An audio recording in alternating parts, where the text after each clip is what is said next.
Okay, we're going to rig the next speaker, who is Marc Juarez from KU Leuven, and aptly he's going to talk to us about website fingerprinting defenses at the application layer. Thank you. Thank you. So, good morning, everyone. I'm going to present the joint work with Giovanni Cherubin, who you already know from Royal Holloway, Jamie Hayes from UCL, and myself. And this is work on defenses against website fingerprinting. So, as Giovanni already explained, website fingerprinting is an attack that allows an adversary that is sitting between the user and the entry card and looking at this traffic to identify the pages that users are browsing through Tor, even though the traffic has been encrypted and anonymized by Tor. And the main intuition behind the attack is that pages are very different to each other, so they have different images, different text, and all these differences can be observed in the traffic. And this is the side channel that the attacker exploits. So, So in particular, in this paper, we focus on hidden services. These are websites that can only be accessed through Tor. And users can visit them without having to resolve the domain name to an IP, which makes them very suitable to host sensitive content because they cannot be located geographically, or it's very hard. Here we see some examples of hidden services. I won't get into much detail on how the protocol works, but you need to know that it's very different with respect to the protocol that Tor uses to browse regular sites. So normally, Tor builds 3-hop circuits, and actually for hidden services, they are 6-hop, but there are other differences. And in 2015, a paper by Kwon and others shown that these differences can also be observed in the traffic, and can be used to distinguish visits to regular sites from hidden services. So this is very threatening for website fingerprinting in hidden services because an adversary that wants to fingerprint a hidden service can filter out all the visits to the other sites. And then the world becomes much smaller. There are many fewer hidden services, and they are thus potentially more identifiable. And on top of that, they are, as I already said, they are more likely to host sensitive content. And this means that users that visit these hidden services may face more serious consequences if the attack is successful. So that's why we decided to focus on hidden services. So defenses, how do we protect against this attack? So there have been already some defenses that have been proposed in the literature. You can see some of the names on the slide. And the main primitive they use to defend is to generate dummy packets, or fake packets, or messages that are mixed with real traffic to perturb the features that the attacker exploits. And for this to be effective, the dummy messages have to be indistinguishable from real messages, and the padding should run at least 1 hop further than what the adversary can see. And these defenses were theoretical, and they were designed in the network layer. So these messages, the fake messages, are actually TCP packets. And for this reason, they require control over how TCP generate these packets and the timing of these packets, which is very difficult to implement in practice. So this brings me to the key point of the paper, which is that we propose to design the defenses at the application layer. We argue that it's as effective as doing it at the network layer, because if you can conceal the features at the application layer, which is where the identifying information of the page is found, then the patterns will follow down the stack, and they will still be concealed also at the network layer. So if you think about it, if you have 2 identical pages at the application layer, they have the same images, the same content, they should be also indistinguishable at the network layer, right? And this has some advantages. So the main advantage is that they are much easier to deploy, the application layer defenses. You don't depend on Tor to implement them. They build on top of Tor. And also come with some disadvantages. For example, the padding has to run end-to-end, as opposed to network layer defenses where the padding was dropped at the entry or the middle. And depending on how they are designed, they may require server collaboration. But this is not a problem for us, because since we are taking the case of hidden services, we assume that hidden services are interested in providing privacy to their visitors, so they probably have incentives to support these defenses. So let me introduce you to the two defenses that we have developed and evaluated to explore the space of application layer defenses. So the first one is Llama. It's a client-side defense implemented as a Firefox add-on for the Tor browser. It applies on, so the operation is on the HTTP requests, and it adds more delay. It's focused on adding delays.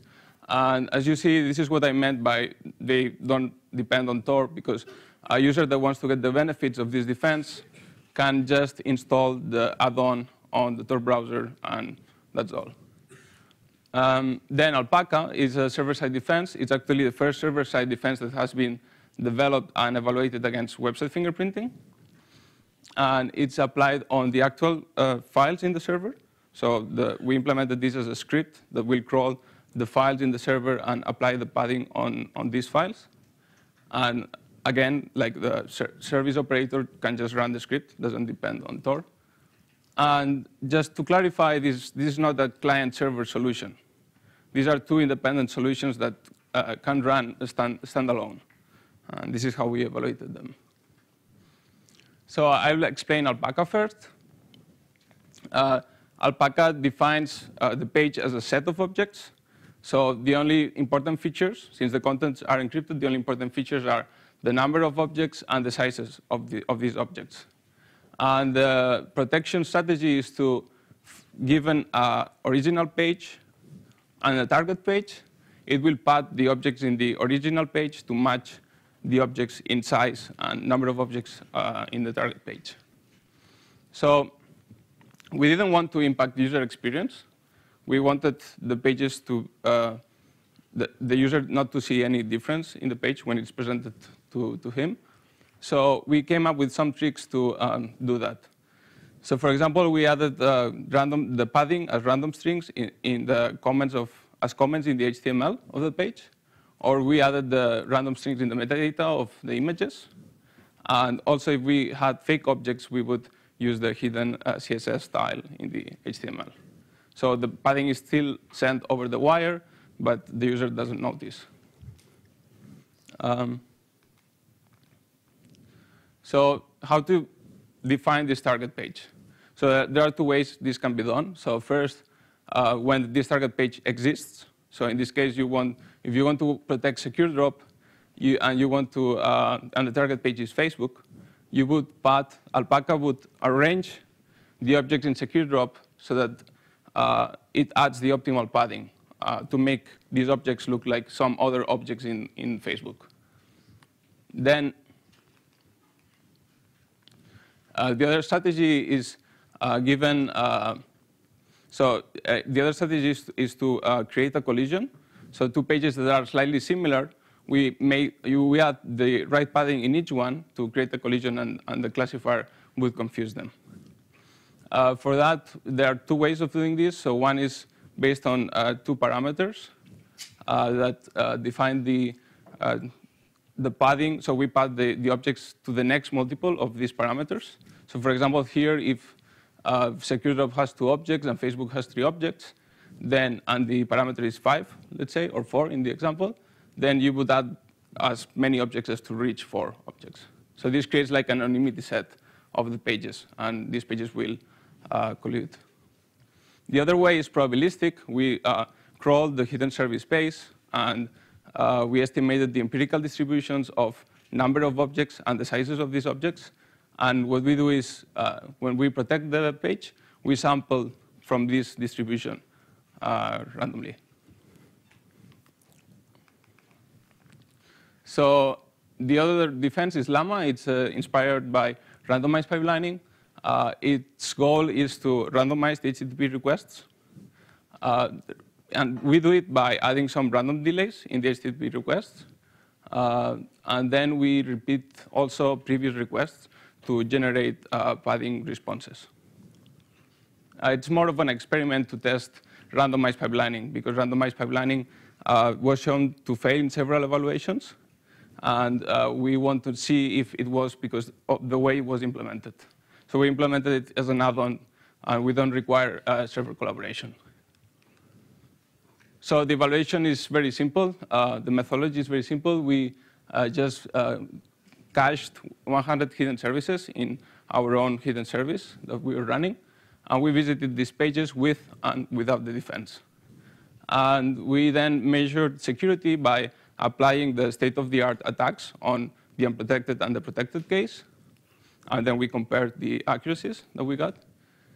We measured performance by measuring the latency and the bandwidth overheads after applying the defense. So I will just give a highlight of the results of the evaluation. So here you see the results for Alpaca. We tested several configurations, but I'm only showing the best one. So in this case, in the left side, you can see the blue bar is the unprotected case. So one thing to notice here is that actually the accuracy in the protected case is very small compared to, it's quite smaller than the accuracies that typically website fingerprinting attacks achieve on regular sites. And we believe this is because hidden services are very small, and they are very similar to each other, and they are more likely to collude in some of the features, actually in the length features. So we see that in the best case, best case for the defense, when we apply the probabilistic Alpaca, the accuracy of the attack decreases to 15%. And the bandwidth, so the decrease in accuracy ranges between 60 and 40% for all the configurations.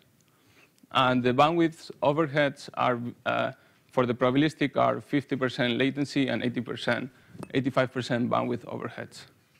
And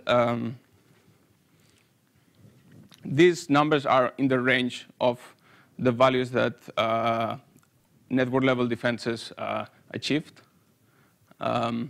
Llama, on the other hand, didn't seem to provide as good a level of protection as Alpaca. We see that the accuracy only decreased around 20 and 30%. And although the latency and bandwidth overheads were very low, it's a very lightweight defense, but probably it's not enough. And we believe this is because randomizing the requests is very hard because there are some dependencies on the content that is requested. So this limits how much we can randomize. And this is probably the same reason why randomized pipelining is failing. But we haven't tested how much randomization do we have. So the main takeaways are that website fingerprinting defenses are easier to implement and deploy at the application layer, and they are as effective as in the network layer. We have shown that hidden services have incentives to support these defenses. And we have developed the first server-side defense in Tor. And actually, we were contacted by SecureDrop, a whistleblowing platform that runs hidden services, and has been implemented a prototype of Alpaca that will eventually be deployed. And Alpaca is also running in this hidden service if you want to visit for a demo. And the source code is available on GitHub if you want to play with it. So yeah, that's all. Thank you. Let's thank our speaker.